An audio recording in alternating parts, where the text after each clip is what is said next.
Take a shot!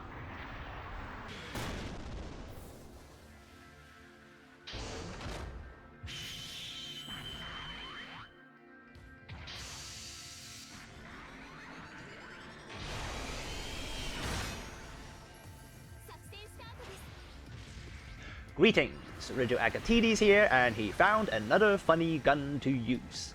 Today we're on the GBO2 White Dingo specification.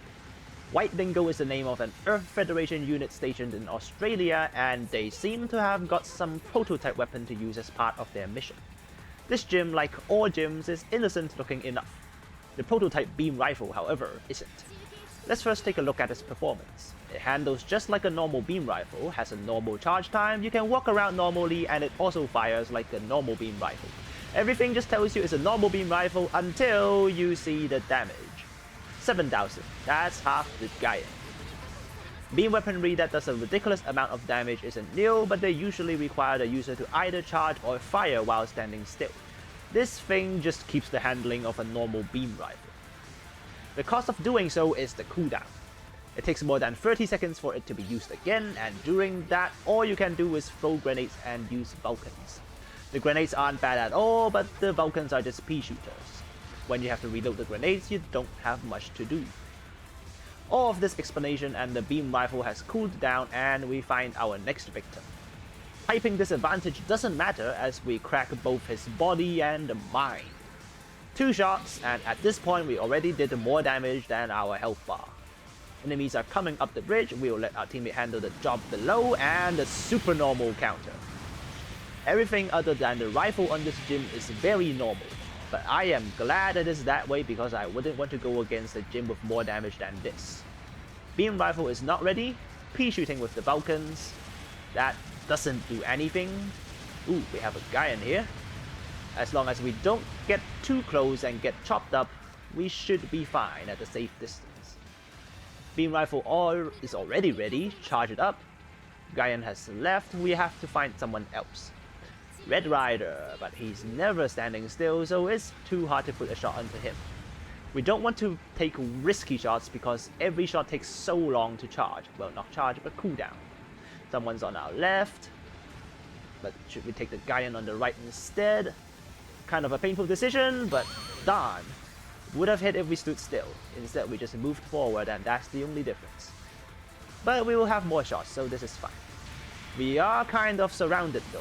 We'll have to try and hold them back from getting onto this bridge as much as we can. Guyan comes up, pea shooting in an attempt to stop him, but it wasn't enough at all even with a full magazine. Staggered, emergency evasion barely dodges his melee. Beam rifle isn't ready yet, but poor melee attempt from the enemy and all 3 gets knocked down. How glorious. One even fell off the bridge. This will buy us enough time to charge our beam rifle, thrust us all the way back to get some distance. Who is it that will take our lucky shot? It's the Guyan and over 8,000 damage. Huge oof, and there's nothing else we can ask for now. Last ditch attempt to fight, jumps down the bridge, and the enemy stops chasing. Huge mistake from them, the beam rifle charges faster when underwater. Now we just have to wait for a slightly short amount of time. About time we get back up there, we have to get back onto the bridge, otherwise there's really no way to shoot them. And we'll have to take this the long way. Maximum height jump, and when we look to our left, that's a lot of enemies on the bridge. Good news is, there will be one less real soon. Charge the beam rifle, ooh, the Red Rider. Take a shot!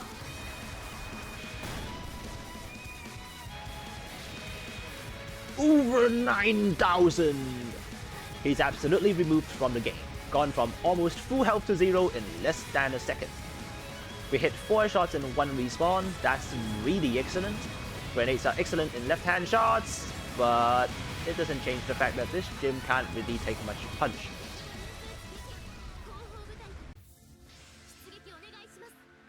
First respawn at 4 minutes, we survived a very long last run, and we are ready to remove the next player from the game. Everything looks really calm, we can just enjoy the view as we stroll along. Nice ruined city we've got here.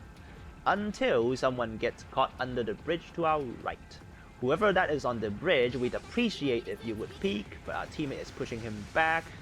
Teammates jumps off. Come on, chase. Nah, he didn't. Alright, we'll get up there ourselves. Maximum height jump. Whoops. That's a bit embarrassing, but nobody saw that, so it's fine.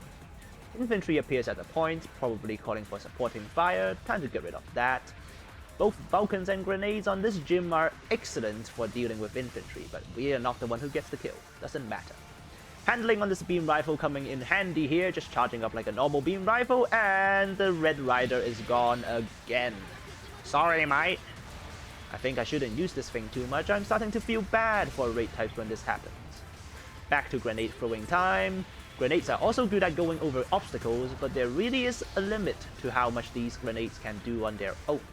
Not complaining though, since I personally wouldn't want to come across an enemy with such a deadly beam rifle and any other good weapon with it. I can totally guess your next move, Guyan. Get kicked in the face. Supporting fire comes in, get back to safety, and by this time our beam rifle should be ready once again. There's probably something to our right. Yes, and that something's flying into us. What the heck was that? But damn, we almost pulled off the beam rifle shot there. Teammate shot our leg, no idea why. I definitely didn't friendly fire him since I don't even have the weapons that can do so. Now back to finding a target for our rifle. I don't want to hit these low health people since it would be a complete waste of firepower. Wait, there's someone on our left. Aha! Sorry, Red Rider, for killing you the third time, but your position is way too convenient to miss. Back to yeeting grenades and dodging shots poorly. The enemies are on pretty low health, so maybe the grenades will be enough for this time. Who is it here? On our left. One grenade. Ooh, it's the Guyan. Guyan starts to run. Come back here. These Vulcans just scratch, don't they? I'm not giving up though. Enough time and these pea shooters will eventually kill. Tackles stalls for time, but our Vulcans couldn't get the kill in the end, even though he was so low. Last beam rifle shot, since there's less than a minute left. Who can we find? Red Rider, and we absolutely wasted that shot. It's just a melee fight now, Red Rider. No idea how the tackle didn't counter the charged melee attack, and then a bad melee attack from me. Should have waited longer or used the side attack. Gets punished and falls down the bridge. He follows since he's probably very furious at me for the 3 prior kills. Backing up, huh? I'm still going after you though. Grenades should do. Just a little bit more than it would be, but gosh, that was ridiculously short charge time.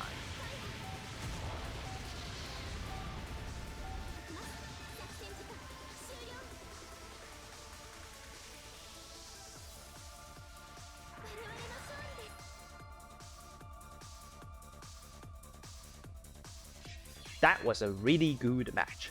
The strength of this weapon lies in doing all the damage before the fight even starts to gain a numbers advantage, and this match we did that plentifully. The downside is the risk of missing a shot doing so and the comparably weak performance in every other way due to the fact that it's a gym. But that's just a skill issue. That's it from me today. Laters.